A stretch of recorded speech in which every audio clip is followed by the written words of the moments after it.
y déjenme para eso presentar al querido César Gutiérrez Priego, el abogado César Gutiérrez Priego, que ya llegó para dejar la víbora chillando. Creo que hasta sed le dio con mi cantada, pero, o a lo mejor lástima, no lo sé. Pero bueno, mi querido César, te saludo con mucho gusto. Nada, Vicente, un placer. Y sí, por supuesto, después del grito dije, wow, no, hombre, no puede ser, todavía me están pegando esos tequilas y mezcales que me eché, pero no, eras tú de desafinado. Te saludo con mucho gusto, César. Déjenme saludar también a la querida Alina Duarte, nuestra corresponsal, nuestra reina de Xochimilco. ¿Cómo estás, Alina? Hola, ¿qué tal, Vicente? Bien, yo viendo aquí así si ya era viernes o algo, que te vi muy, muy entonado para hacer martes, así que bueno, pues aquí andamos. Es culpa de Marcelo, échenle la culpa a Marcelo y déjenme saludar también al maestro, al que sí es corresponsal de guerra y no chifladeras, el querido Jaime Hernández. ¿Cómo estás, mi querido Jaime? Querido Vicente, ¿cómo estás? Muy buenas noches a todos ustedes, a mi querido César y a mi querida Lina. Aquí feliz de estar con ustedes. A ver, primero déjenme iniciar con eso. ¿Cómo ven a Marcelo, que ha ido en diferentes etapas, pero ya muy groserote ahí respondiendo en Twitter? Y al final el responsable de esto es él. Ahora, entiendo que haya reportes en este tema en torno a Marcelo Ebrard que indican que habría una, pues no sé si hasta negociación para evitar que lleve Marcelo Ebrard al Tribunal Electoral del Poder Judicial de la Federación sus quejas por las que él asegura fueron irregularidades en el proceso interno. Pero ¿cómo ves tú, mi querido César? Pareciera que es un tema eterno, bueno, al menos en estas últimas semanas, de Marcelo Ebrard. Mira, yo incluso escribí una columna en donde digo que Marcelo no se quiere ir, pero no sabe cómo quedarse, ¿no? Después del papelón que hizo, en donde decía ya me voy, pero no se va, creo que no encontró los espacios que él estaba buscando. Creo que el impacto que él quería buscar fue mucho menor. En Morena, por supuesto que es una pieza importante, pero no indispensable, ¿no? Y siempre a mí me crearon con un dicho, y es un dicho que he llevado a cabo en toda mi vida, que es, no hace ni sobra el que se queda, ni hace falta el que se va. Y creo que desafortunadamente Marcelo está jugándole a la Martina, ¿no?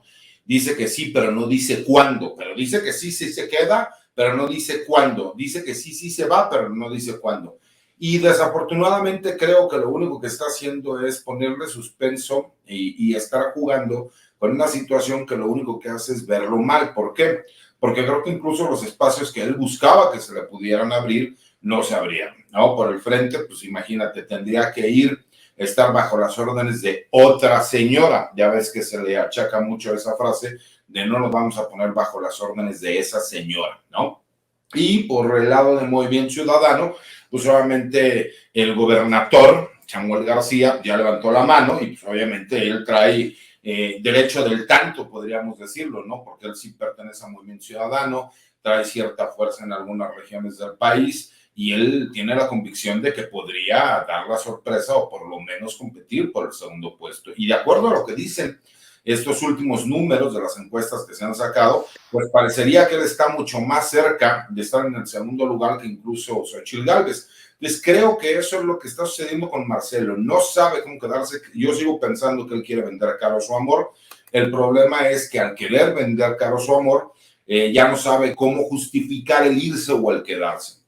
Y el hecho de que él no fuera al tribunal electoral, la realidad, Vicente, es que yo no veo ni siquiera sustento jurídico para que él pudiera ir, porque recordemos que este proceso no está ni siquiera regulado por el INE. Entonces, el INE no podría, en este caso el Tribunal Electoral, no podría ser una autoridad competente con todo y que se está buscando quién va a ser el coordinador del Movimiento de Regeneración Nacional. Porque recordemos que a diferencia del Frente, que sí registró y que ahí se pudo existir impugnaciones porque no se respetó cómo se iba a llevar a cabo el proceso, en el lado de Morena no fue así. Entonces, más bien aquí será la Comisión de Honor, de Honestidad y Justicia quien determine, y aunque él intente ir al Tribunal Electoral, la verdad es que no, jurídicamente yo no le veo sustento como para que ellos pudieran entrar al estudio de la queja que él presentaron. Dicen en el periódico El País, mi querida Lina, que el pulso de Marcelo Ebrard está provocando malestar en Morena y la expectativa, la expectación entre la oposición, y mientras eso, pues, por absurdo que parezca, todos los cañones de Marcelo Ebrard contra Mario Delgado, y no estoy defendiendo a Mario Delgado, pero es un Marcelo que busca no confrontarse con Andrés Manuel López Obrador, pero sabe que si rompe, pues el presidente también tendrá mucho que decir al respecto. ¿Cómo ves, Salina? Mira, yo creo que esto no es siquiera un tema jurídico, esto no es un tema de ir a los tribunales, esto es un tema de tener sensibilidad sobre lo que ha implicado este movimiento, el movimiento de transformación, porque lo he dicho en varias ocasiones, no solamente es el partido que hoy se constituye, bueno, se constituye de cara al 2018 y también rumbo al 2024, sino es el partido que ha construido millones de mexicanos y mexicanas y el cual, pues, Marcelo Ebrard, desde mi perspectiva, pues desestimó durante su militancia, ¿no? Esto queda claro cuando se afilia apenas hace un poco más de un año, a diferencia de otros y otras corcholatas en ese momento. Y yo creo que Marcelo hoy tendrá que decidir entre proceder jurídicamente y hacer un nuevo movimiento, que lo que él dice, pues básicamente es casi un partido político, ¿no? Sin embargo, por cuestiones de tiempos electorales tiene que quedar bajo una asociación y ya lo dice ahí Mario Delgado, ¿no? Por los mismos estatutos del partido no están permitidas las tribus, los movimientos a lo interno y eso tiene una explicación que tiene que ver con el mismo PRD al cual pertenecía Andrés Manuel y muchos y muchas de quienes hoy conforman Morena, que terminó siendo sectarizado y en las manos en ese momento se decía de los chuchos y hoy Morena no puede permitirse eso no solo de cara al 2024, sino de cara a la propuesta que hizo como proyecto de nación, como proyecto alternativo a lo que veníamos viendo con el PRI-ANRED durante tantos años. Entonces, aquí es muy importante decir que el propio partido puso una serie de candados desde la propia convocatoria para las corcholatas y después en el tema de las encuestas, tan así que una de las encuestas que recordarán en ese momento nosotros y nosotras estábamos esperando ahí varias horas este anuncio del partido de Mario Delgado para saber sobre las encuestadoras y se pospuso horas y horas y horas y después nos enteramos que Ricardo Monreal incluso dijo, bueno, yo bajo mi encuestadora para que haya una de Marcelo Ebrard y aún así esa misma encuestadora que propuso Marcelo Ebrard no está separada ni siquiera en términos porcentuales de las otras encuestadoras que propusieron el resto de las corcholatas y no se diga la del partido que hizo. Entonces, ha habido un proceso muy innovador para la región, no solamente para México, es histórico evidentemente en este país, pero a pesar de todos estos candados, a pesar de todos lo que el mismo presidente ha dicho, ¿no? Se le puso, Marcelo puso varias condiciones que se aceptaron y hoy me parece un tanto injusto, no con Marcelo, no con Morena, no con Mario Delgado, sino con aquellos y aquellas que decidieron sumarse a este proyecto, me parece un poco injusto que no estén en esa lógica, ¿no? Que estén pensando en judicializar este proceso, Vicente. ¿Cómo lo ve usted, maestro Jaime Hernández? Pues yo veo entrampado a Marcelo Ebrard, realmente poco a poco se está convirtiendo en un personaje de tragicomedia. A mí me recuerda mucho esta película de François Truffaut. Tiene una película que se llama, fíjate el título, Ni contigo ni sin ti, ¿no? Menudo dilema, ¿no? Entonces ya imagino yo en las noches a Marcelo Ebrard, no quiero estar sin Morena, pero quiero estar fuera de Morena, pero al mismo tiempo necesito a Morena, pero ya me quiero largar de Morena. Y así las noches tormentosas de Marcelo Ebrard, ni contigo, ni sin ti, ni contigo bajo Claudia Sheinbaum, ni sin ti, porque necesito al presidente que me siga de alguna manera, es mi talismán, Andrés Manuel López Obrador. Entonces yo veo entrampado a Marcelo Ebrard y por eso insisto que se está convirtiendo poco a poco en un personaje tragicómico, porque además a mí me llama mucho la atención esta estrategia empleada tanto por el presidente como por Mario Delgado, porque mientras por un lado el presidente le dice, no, pues es que Marcelo es mi amigo, nos estimamos, yo lo quiero, yo lo entiendo, ¿no? Y Mario Delgado, no, pues nos da mucho gusto que Marcelo siga aquí en Morena, ¿no? Y de repente, ¡puf!, como un escopetazo responde Marcelo Ebrard, no, pero que no se entera Mario Delgado de lo que se trata esto, No de la lo importancia de entiende. esto. No lo entiende. Y entonces ves ahí al presidente y a Mario Delgado tratando de quitarle hierro al asunto, desdramatizando este pataleo de Marcelo Ebrard. Y Marcelo Ebrard por otro lado, pero es que esto es insostenible, ¿cómo es posible? Se violó todo. ¿Dónde está? ¿Dónde está el resultado de la investigación que me prometieron? Y desde el frente le dice Mario Delgado, tranquilo, todavía no, hay que atar todos los cabos, como si hubiera muchos cabos que atar, ¿no? Todo el mundo sabe que Marcelo perdió, sabía Marcelo que iba a perder, por eso quiso reventar el proceso de auscultación. Así es que yo, francamente, con esta táctica de Mario Delgado diciendo, tranquilo, Marcelo, ahí se la va a ir, ahí se la va a llevar poco a poquito, y yo creo que Marcelo Ebrard se va a tener que resignar porque él no sabe dónde está su margen de acción. Apenas en las últimas horas se especulaba de que si Samuel García se animaba para la candidatura por Movimiento Ciudadano, y cada vez, cada hora que pasa, Marcelo se está quedando sin opciones, sin opciones. Yo, francamente, creo que Marcelo Ebrard se encuentra en un callejón sin salida por primera vez en mucho tiempo en su carrera política. Pues fuimos del estás que te vas y no te has ido al déjenme si estoy llorando. Así está Marcelo Ebrard. Oigan, por cierto, ¿qué piensan de este anuncio de Mario Delgado de que las pluris se van a definir en tómbola? ¿Será a través de tómbola que las diputaciones, las senadurías se definan de acuerdo a lo que ha anunciado el presidente nacional de Morena? César, ¿tus impresiones?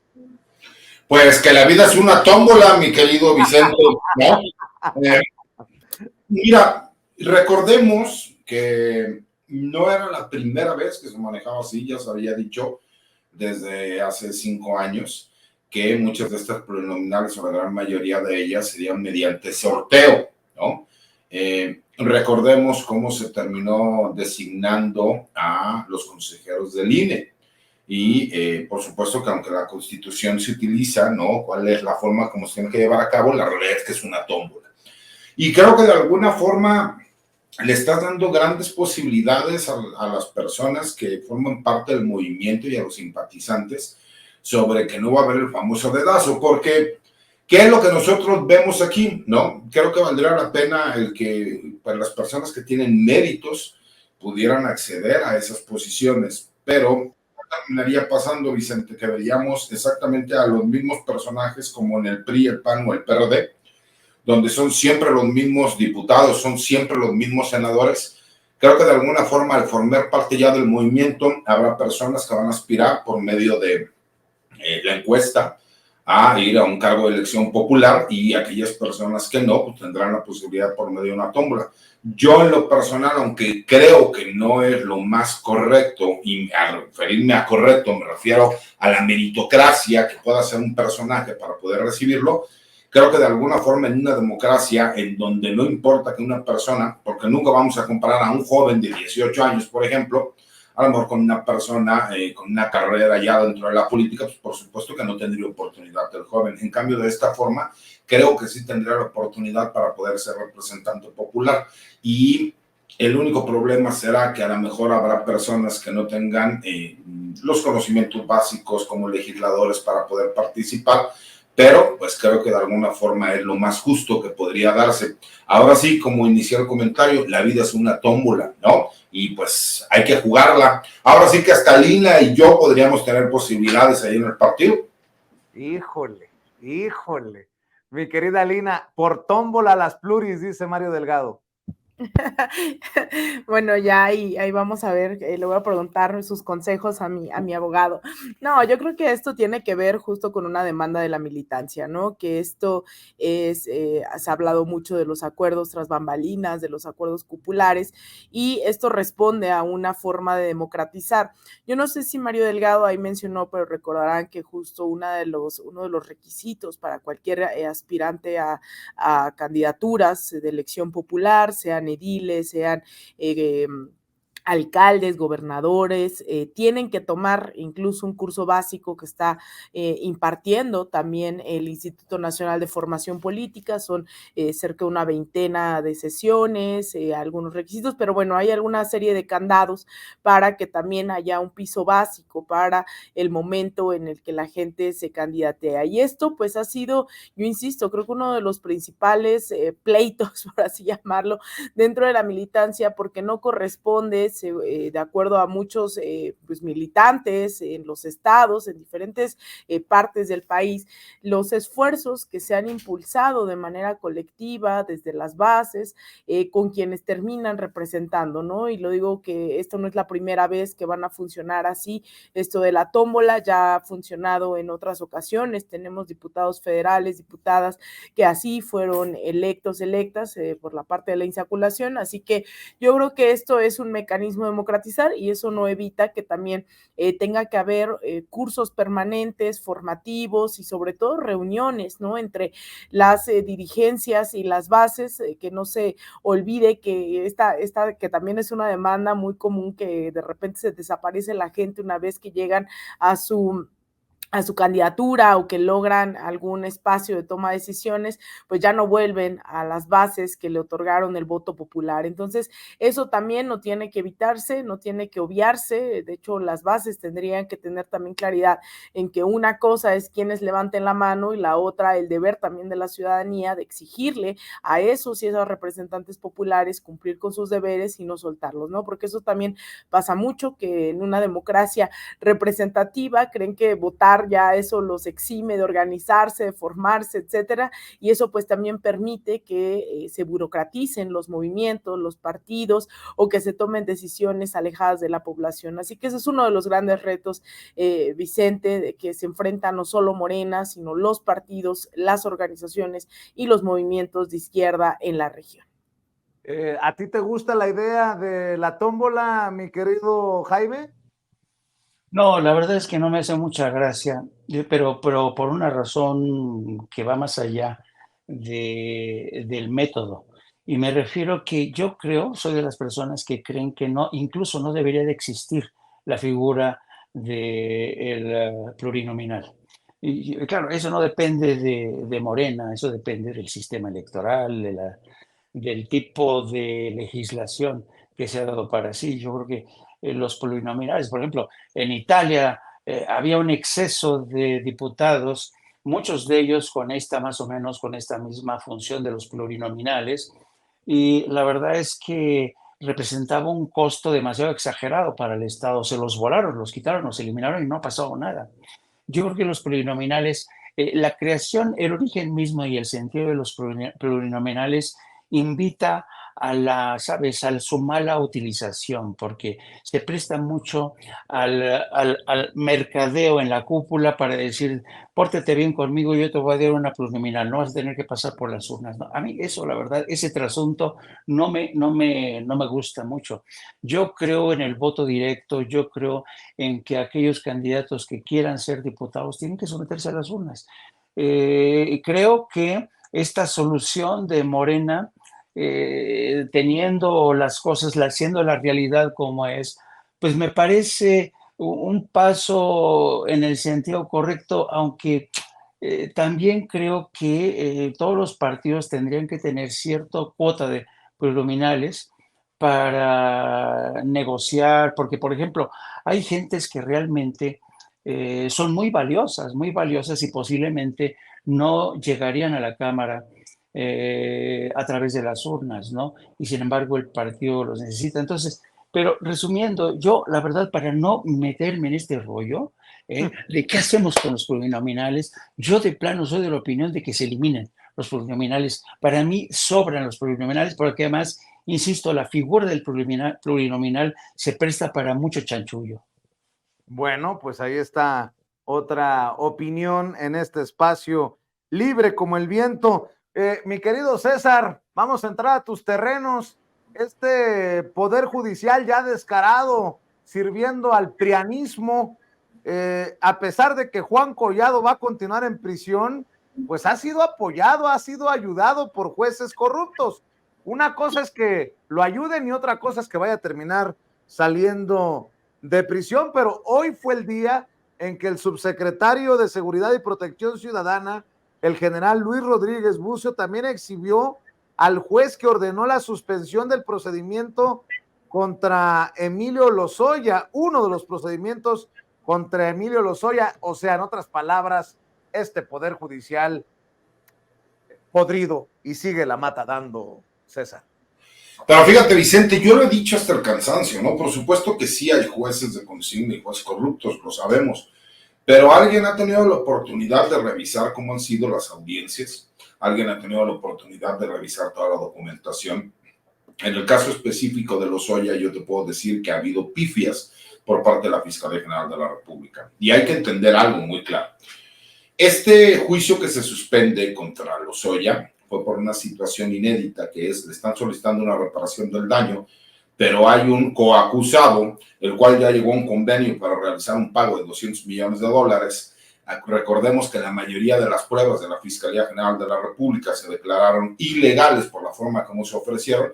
Entonces creo que ahí también tendríamos y necesitaríamos un poco de autocrítica para reconocer que más bien fue una pifia de la Fiscalía General de la República, que con cerca de 3 años no ha podido obtener una sentencia en contra de Lozoya.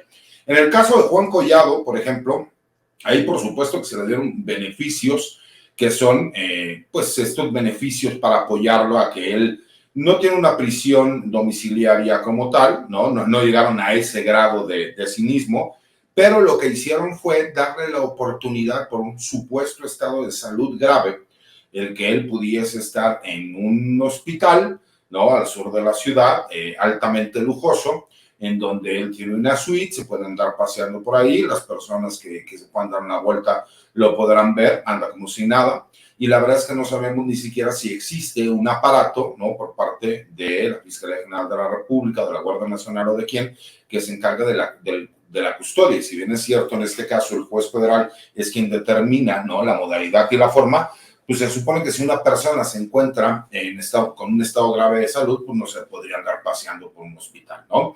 Entonces creo que vale la pena la reflexión de exhibir a quienes sí tienen culpa, pero también reconocer, ¿no? Por ejemplo, en el caso específico de este asunto de Lozoya, sí, lo que yo tengo conocimiento es que hubo pifias de la Fiscalía General de la República y que el juez, por más que ha querido a lo mejor que avance este caso, la defensa de Lozoya demostró que la Fiscalía General de la República no tiene un caso.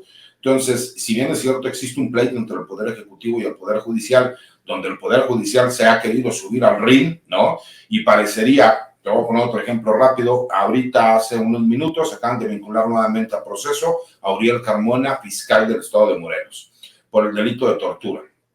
Y desafortunadamente quien termina haciendo la imputación es la Fiscalía General de la República. Obviamente un juez de control del estado de Morelos, al no tener la capacidad ni las carpetas de investigación, la Fiscalía del estado de Morelos, porque curiosamente se perdieron y desapareció el Ministerio Público que tenía toda esta carpeta, pero aparte la sustrajo y no dejó copias, pues tuvo que ser la Fiscalía General de la República quien entró al quite. ¿Dónde viene el problema? Obviamente, pues el juez renuncia a la competencia para que sea un juzgado federal ahora quien lo lleve, aunque fue una acusación en un inicio de un delito del foro común, pero tuvo que entrar a la FGR.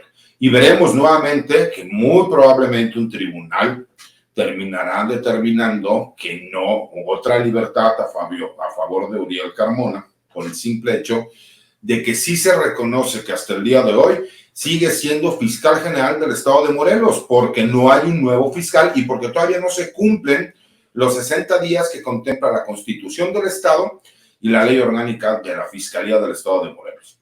Y mientras no suceda eso, aunque él se encuentre en un proceso, seguirá siendo fiscal.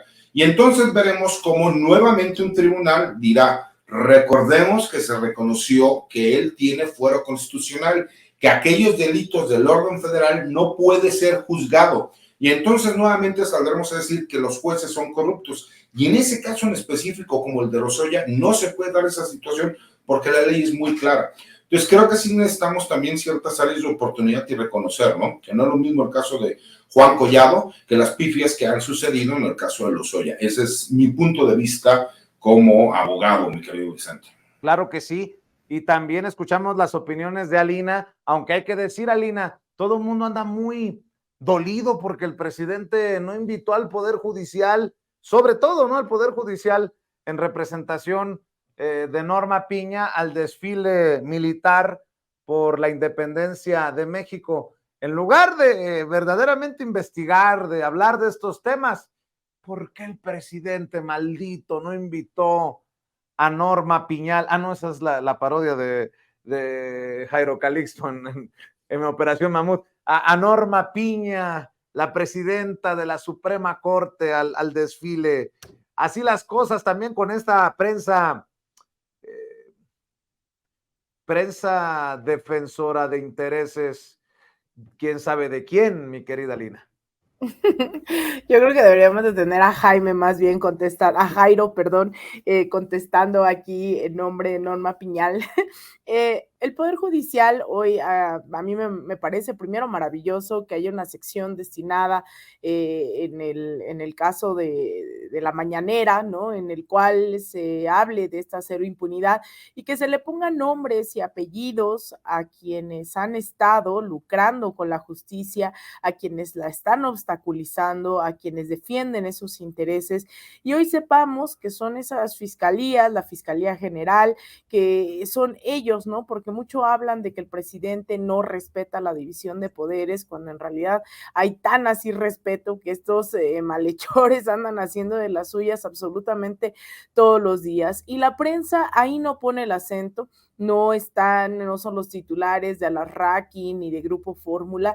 Eso pasa inadvertido cuando debería de ser un tremendo escándalo que haya jueces a sueldo viviendo el erario de la nación, defendiendo intereses de las grandes transnacionales, intereses de delincuentes, intereses de quienes cometieron algún delito o incluso de quienes cometieron feminicidios, que es el caso ahí de ocultar, ¿no? El exfiscal de Morelos, Uriel Carmona, y todo eso se mira hoy con tanta claridad, la relación que tienen no solo con ahí en esta mañanera se hablaba del narcotraficante Vicente Carrillo Fuentes, el vicerroy, pero también se ha hablado de cómo han permitido, no sé, descongelar las cuentas de la esposa del Chapo, es decir, es una y otra vez, y eso permite nuevamente sacar conclusiones en torno a las necesidades del Poder Judicial, que ya las especificidades las ha tratado aquí nuestro queridísimo abogado, porque es verdad, cada caso tiene obviamente especificidades que no podemos obviar y responsabilidades distintas en distintos niveles.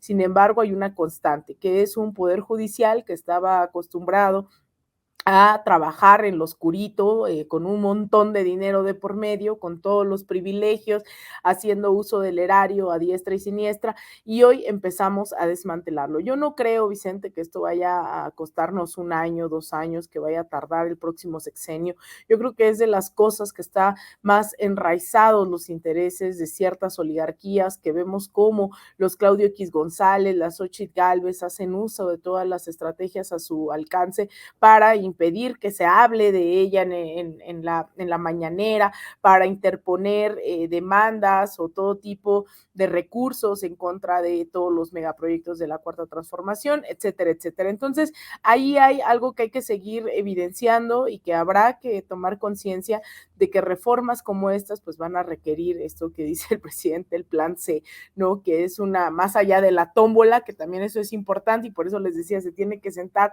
un piso parejo porque pues la tómbola no tiene que significar la independencia en torno a un proyecto que dicen que van a representar, ¿no? Los legisladores o legisladoras, sino que tendrían que tener claridad ideológica, política, para saber qué es lo que van a votar, y eso pasa también por reformas estructurales que se han quedado todavía en el tintero en esta administración y que hoy tenemos muchísimas herramientas, muchísimos datos para saber qué es lo que se tiene que cambiar, y el Poder Judicial sin duda es una de esas prioridades, creo, para la siguiente administración.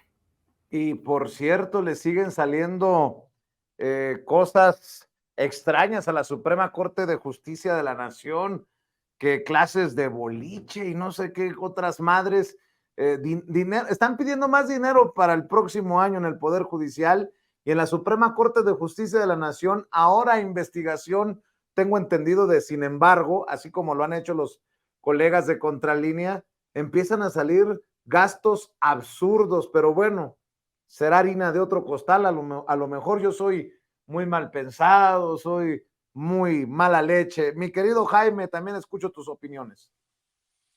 Pues fíjate que no es que sea harina de otro costal, toda forma parte de, ¿no? Porque si tú empiezas a sumar o enlistar, ¿se acuerdan la sorpresa que nos causó a todos la lista de privilegios que alguna vez enumeró Monreal, que nos quedamos todos, pero ¿cómo? 2 limusinas, cuántos empleados, cuántos teléfonos inteligentes de alta gama, cuántas vacaciones pagadas, cuánto de aguinaldo. Pero claro, hay muchas otras cosas que están ahí, pero todo esto tiene que ver con la forma en el que el aparato de justicia y el Poder Judicial se convirtió en un feudo, gracias a los muchos favores que le debió el poder político.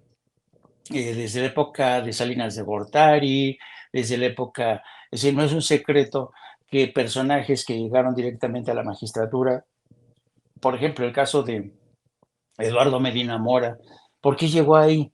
Pues porque era un hombre que muy cercano a Enrique Peña Nieto le debía muchos favores a Medina Mora, y entonces, si vas juntando las partes, porque este es un rompecabezas, ¿no? Tienes por un lado el caso de Juan Collado, ¿no? Juan Collado fue un fixer, fue el facilitador de muchas cosas, ¿no? De privilegios, de compras de bienes inmuebles a través de terceras personas, ocultamiento de dinero, bueno, hasta gozaban de crearon una cultura y además había tráfico de todo, ¿no? Este grupete de políticos y abogados que se beneficiaron de las relaciones especiales con los grandes corporativos mediáticos, con las estrellas de la televisión.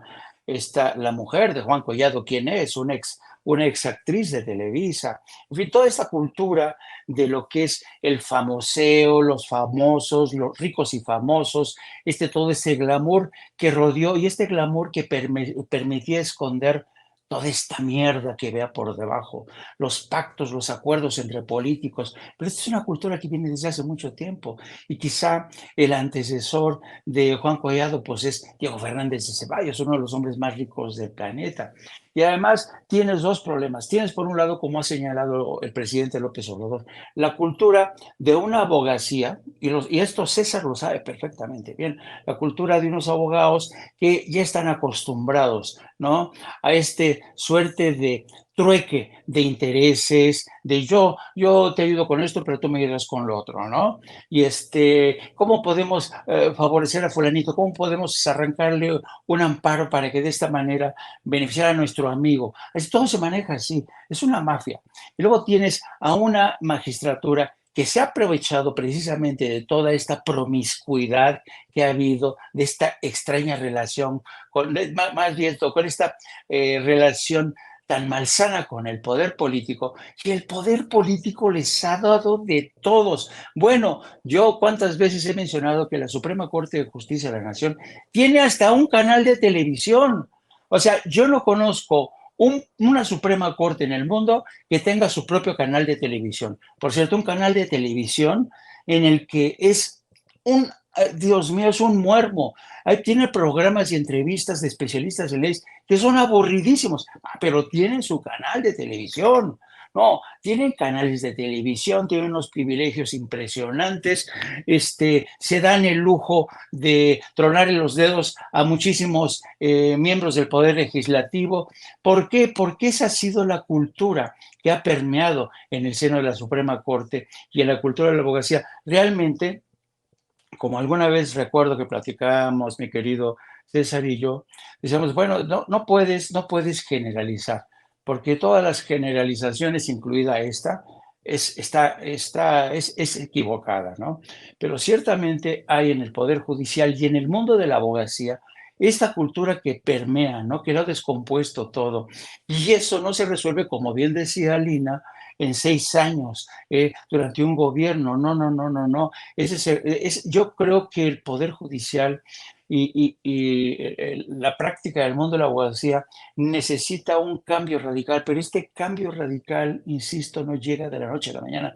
Yo creo que se van a necesitar no una a lo mejor, sino 2 generaciones para limpiar esto, para crear conciencia, ¿no? Es una tarea realmente titánica, ¿no? ¿Cuántos de nosotros nos hemos quejado, por ejemplo, porque ahorita estamos hablando de la Suprema Corte, pero cuántos de nosotros nos hemos hablado del señor Gertz Manero, Mr. Tortuga Gertz Manero, que yo no sé literalmente qué es lo que anda haciendo el señor Gertz Manero, francamente. El presidente nos dice, no, ese tema lo lleva la Fiscalía General de la República, pero la inmensa mayoría de los ciudadanos, la verdad, nunca sabemos en qué anda metido Gertz Manero, ¿no? Gertz Manero parece que vive, ¿sabes?, en unas catacumbas ahí, combinando pociones mágicas para ver si le funciona esta estrategia y además cuidando mucho de que no se le filtre la información, porque esa es otra cosa, la Fiscalía está sembrado de enemigos. ¿Se acuerdan con el problema que tuvieron a la hora de detener al ex procurador general de la República, al señor Murillo Karam, ¿no? Que tenía muchos espías Murillo Karam al interior de la Fiscalía. Entonces, es un mundo, es un mundo de corruptelas, es un mundo de intereses creados. Así es que yo creo que esto va para largo, queridos amigos. Yo creo que ojalá que tuviéramos un poder judicial más independiente, más transparente, más honesto. Pero yo veo que esta es una misión, insisto, titánica y de largo plazo. Y para cerrar en esta última ronda, César Gutiérrez Priego, Alina Duarte, Jaime Hernández, voy a retomar un hilo que escribió el maestro Ricardo Sevilla, también miembro de esta familia Sin Censura, un hilo que publicó en la X o en Twitter y que se suma a la carpeta que ya le tenemos que abrir a Xóchitl Gálvez de señalamientos, exhibidas y en un descuido hasta delitos. Resultó plagiaria. Xóchitl Gálvez copió con puntos y comas el informe especial de cambio climático 2009-2012 del Diario Oficial de la Federación con fecha del 28 de agosto de 2009 y lo presentó como informe profesional para obtener el título de ingeniera en computación en la UNAM. Pero ni Graue ni la UNAM han dicho nada. En mayo de 2010, para titularse, Berta Xóchitl Gálvez Ruiz presentó ante la UNAM el proyecto Diseño de Edificio Verde e Inteligente. Su asesora fue Jacquelina López Barrientos, quien se jacta de impartir clases desde hace poco más de 30 años y no se dio cuenta. El plagio fue denunciado en la red social de X, antes Twitter, por el usuario Bernardo Escalante, @padrón_09, y tiene razón. Sin embargo, es necesario observar con mayor prolijidad el plagio. Aquí ofrezco algunos ejemplos de los hurtos siguiendo las pistas que da Bernardo. En el marco teórico de su modelo de edificio verde, Xóchitl Gálvez copió en su totalidad el primer párrafo de la presentación del Programa Especial de Cambio Climático 2009-2012 perteneciente a la Secretaría de Gobernación.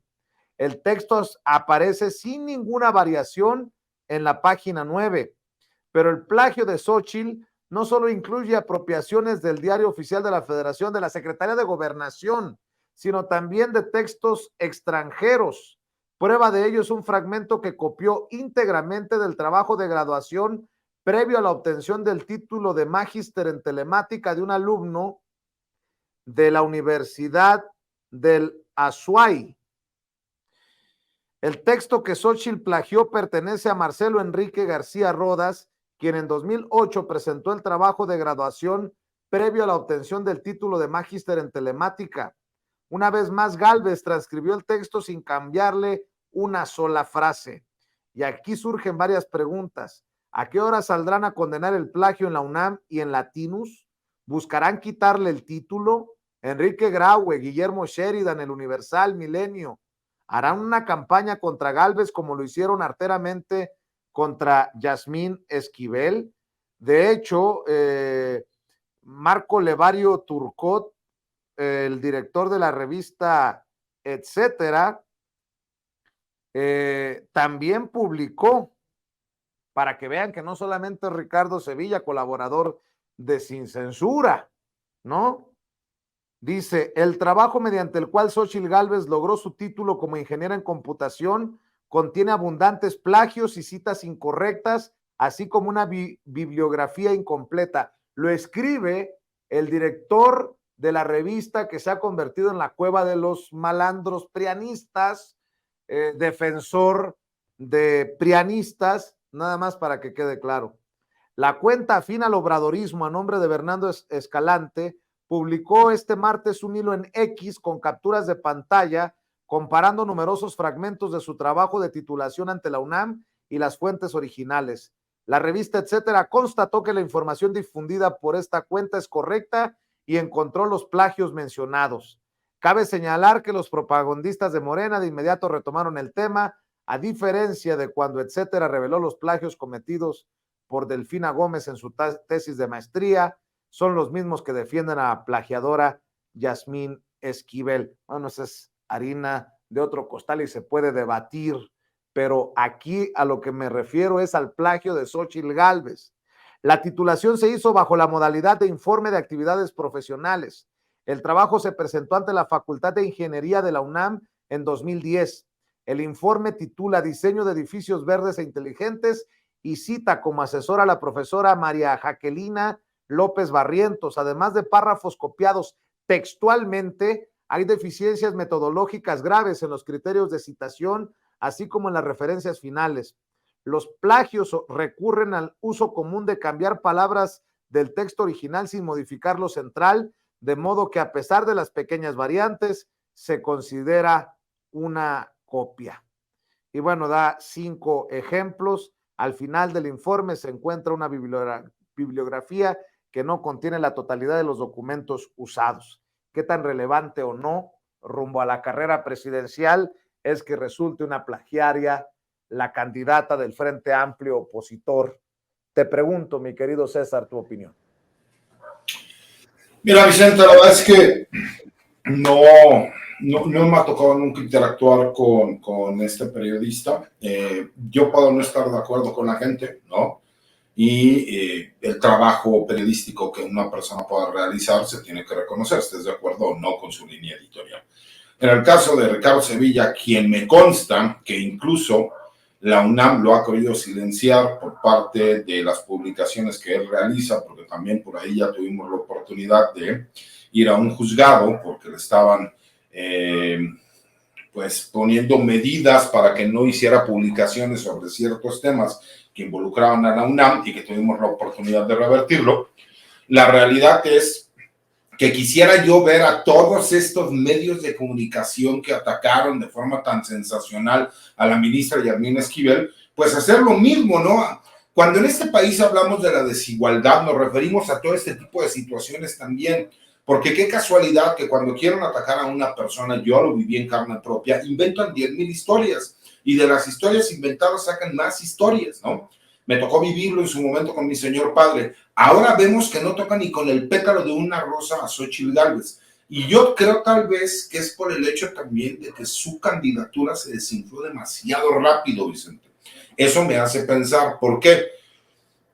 Porque la realidad es que el tema sigue siendo la telenovela entre Marcelo de si se va o no se va para con Morena. El tema en estos momentos es quiénes van a ser los coordinadores de las entidades federativas por Morena. Incluso nuevamente la narrativa se las vuelve a ganar el presidencia de la República y se las vuelve a ganar el partido Morena. Entonces creo que incluso no ha llamado suficientemente la atención porque como ven franca caída Xóchitl Gálvez, creo que les interesa incluso más saber quién va a ser el candidato en Movimiento Ciudadano. Creo que incluso empiezan a resignar, porque de repente se aventan unas mentiras. Ellos mismos critican el que sale en unas encuestas en donde Xóchitl Gálvez está casi a 30 puntos de Claudia Sheinbaum y dicen que es por los ataques de presidencia, que el presidente atacó tanto a Xóchitl Gálvez que por eso inicia tan abajo. Critican aquellas en donde sí existiera un candidato de Movimiento Ciudadano como Samuel García, incluso podría estar en segundo lugar por encima de Xóchitl Gálvez. Y después sacan o tratan, ¿no?, de inflar una supuesta encuesta donde dice que Xóchitl Gálvez está a 9 puntos, a 7 puntos, a 8 puntos, a 6 puntos. Entonces dices, bueno, pónganse tantito de acuerdo, ¿no? Creo que incluso la noticia como tal no les da tanto efecto, en primer lugar porque ellos mismos saben que es real. Ella incluso no ha salido a desmentir nada y el único comentario que escuché por ahí, que lo que no entendí es que era un informe. Esa es la realidad, pero creo que no veremos nunca en este país, ni veremos que esté preparando Latinus o el Reforma o alguno de estos medios corporativos todo un estudio periodístico sobre el plagio que se llevó a cabo por parte de Xóchitl Gálvez. Esperemos, ¿no?, para que por lo menos hablemos de la igualdad social que existe en este país, que sea para todos aquellos periodistas independientes, pues que por lo menos se metan a estudiarle tantito como lo hizo Ricardo Villa y como lo hizo otra persona, Marco Antonio, por lo que me comentas, no recuerdo bien ahorita el nombre, en donde podemos no estar de acuerdo, pero es un trabajo periodístico, ¿no? Y ese trabajo periodístico, con todo y que él por ahí, pues tira indirectas a algunas personas diciendo que retoman el trabajo que él realiza, pues la realidad es que se tiene que reconocer que hizo un trabajo abiertamente en donde dice un hecho que es público y notorio, ¿no? Entonces, pues ahora sí que la mayoría de los políticos en este país vayan analizando cómo hicieron sus tesis, porque muy probablemente por ahí van a salir ventilados. Así es, mi querida Lina, lo que faltaba, Xóchitl robándose hasta el material para su tesis, con eso se dice todo. Ya era lo único que faltaba, ya decíamos, bueno, ¿qué más puede robar Xóchitl? ¿Qué más puede pasar? La verdad es que en estas pocas semanas yo veo y Xóchitl está en la lona, Xóchitl ya no aguanta semanas más de candidatura, ya está peor que Marieto cuando estuvo en el ring con César Gutiérrez, ya a Xóchitl de plano no le da sostener una candidatura. Y yo creo que eso es lo peor, ¿no? Porque los medios de comunicación, como bien lo señala César, tienen que emprender campañas totalmente desiguales, de desinformación, en contra de todo lo que suena a la cuarta transformación, que si son la Morena, que si es Claudia Sheinbaum, que si es lo que sea, o incluso esto, ¿no? Que a mí también me da mucha risa, cuando le echaban la culpa a Xóchitl Gálvez de que estaba bajando en las encuestas, incluso porque estaba surtiendo efecto los ataques del presidente López Obrador, si ella fue la primera que decía que ya no tenían que mencionarla, cuando en realidad eso era lo que más le daba puntos. Entonces ya esta candidatura, más allá de la imposición y más allá de lo cómico que ha resultado ver el declive en todo sentido político, incluso de presión a cualquier espacio, pues el grupo del Frente Amplio por México terminó optando por su tumba, ¿no? Y eso representa hoy Xochitl Gálvez, una mujer que sabíamos que no tenía las capacidades para sostener incluso el debate de aquí al próximo año. Van pasados cerca de 3 meses y ya ha sido derrotada en todo sentido. Así que la verdad, yo solo espero que sigan saliendo este tipo de cosas para que esa gente, sobre todo tengo esperanza en que haya un sector de esa población que no está dispuesta a informarse más allá de los medios corporativos o que no tiene las herramientas para crear otro tipo de opinión, pues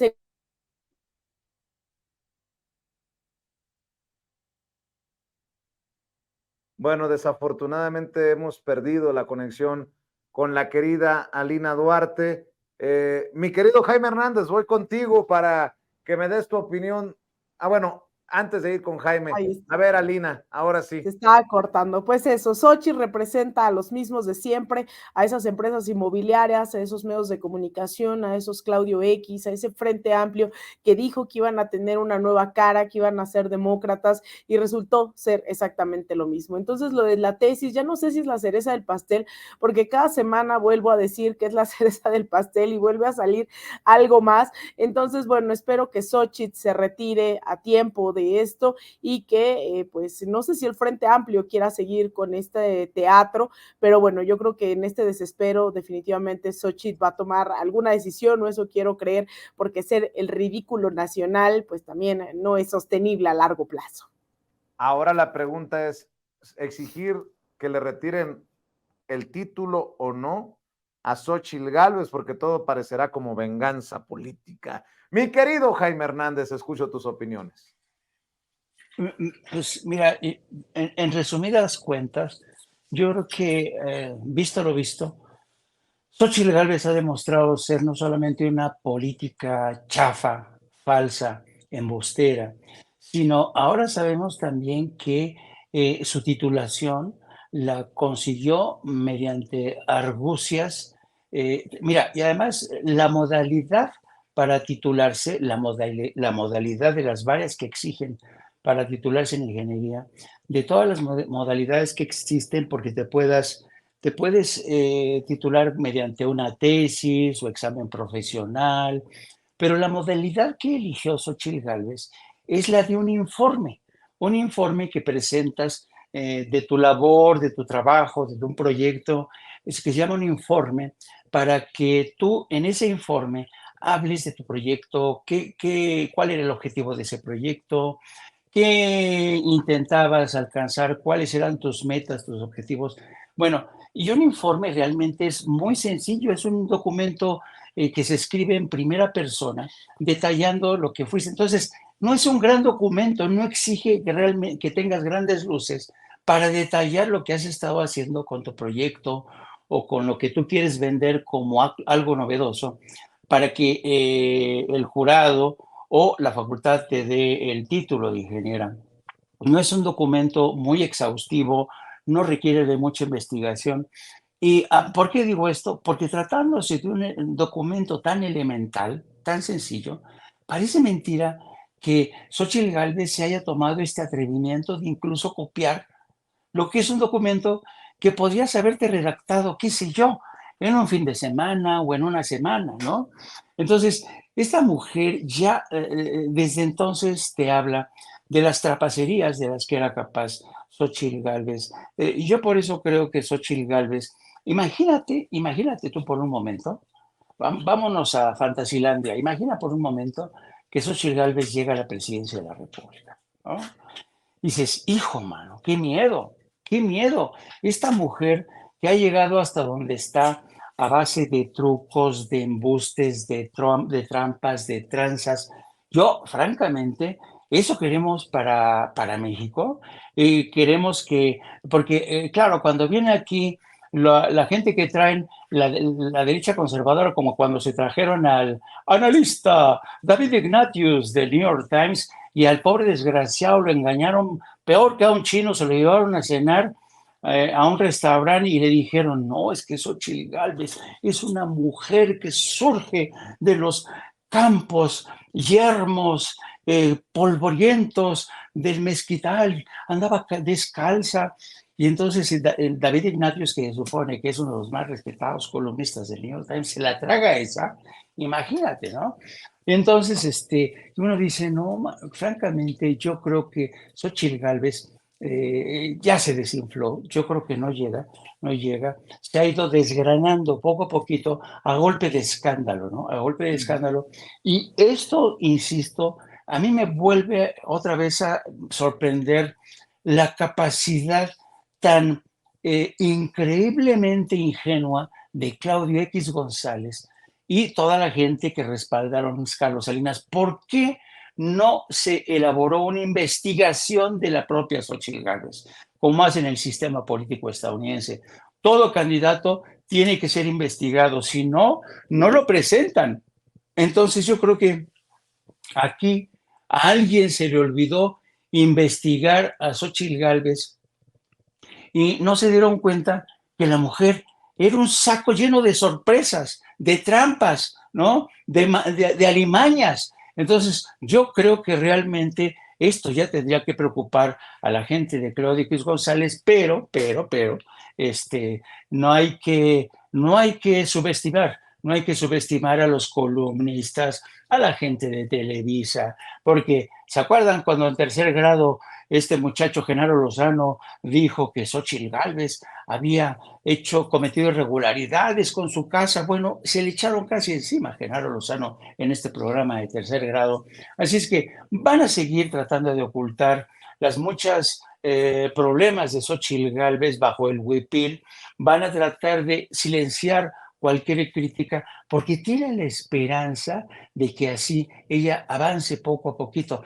Pero lo que no tienen en cuenta estas gentes es que la gente ya no solo ve Televisa, ya no lee los grandes periódicos, la gente ve programas como Sin Censura y otros programas de las redes sociales, la gente ve Twitter, ve lo que publica este periodista que se ha convertido en látigo de los poderosos y de los malandros como es Ricardo Sevilla. Ven a este señor de Vicente Serrano que también, Dios mío, es un Además dolor de guapo, cabeza. además guapo, además guapo.